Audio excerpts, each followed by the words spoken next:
பீகார் சட்டப்பேரவைத் தேர்தலில் தேசிய ஜனநாயக கூட்டணியின் பிரதான கட்சிகளான பாஜகவும் ஐக்கிய ஜனதா தளமும் தலா 101 தொகுதிகளில் போட்டியிடுகின்றன. லோக் ஜனசக்தி 29 தொகுதிகளில் களம் காண்கிறது. 2020ஆம் ஆண்டு தேர்தலைப் போன்றே இந்த முறையும் ஒரு இஸ்லாமிய வேட்பாளருக்கும் பாஜகவில் வாய்ப்பு வழங்கப்படவில்லை. பாஜகவை போன்ற அதன் கூட்டணி கட்சிகளான ஐக்கிய ஜனதா தளமும் சிராக் பாஸ்வானின் லோக் ஜனசக்தியும் இஸ்லாமியர்களை புறக்கணித்துள்ளதாக குற்றச்சாட்டு எழுந்துள்ளது. கடந்த 2020ஆம் ஆண்டு 11 இஸ்லாமிய வேட்பாளர்களை களமிறக்கிய நிதிஷ்குமார் கட்சி இந்த முறை 101 தொகுதிகளில் வெறும் 4 பேருக்கு மட்டுமே வாய்ப்பு கொடுத்துள்ளது. கடந்த முறை 135 தொகுதிகளில் தனித்து போட்டியிட்ட சிராக் பாஸ்வானின் கட்சியில் 7 இஸ்லாமியர்களுக்கு வாய்ப்பளிக்கப்பட்டது.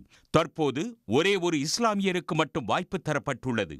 பீகாரில் மொத்த மக்கள் தொகையில் சுமார் 18% உள்ள இஸ்லாமியர்களை பாஜக கூட்டணி புறக்கணித்திருப்பது சிறுபான்மை மக்களிடையே கடும் அதிருப்தியை ஏற்படுத்தியுள்ளது. அதே நேரத்தில் போஜ்புரி திரைத்துறையை சேர்ந்த நட்சத்திரங்கள் மற்றும் இணையத்தில் பிரபலமான பாடகி மைதிலி தாக்கூர் போன்றோருக்கு தேசிய ஜனநாயக கூட்டணி வாய்ப்பளித்துள்ளது.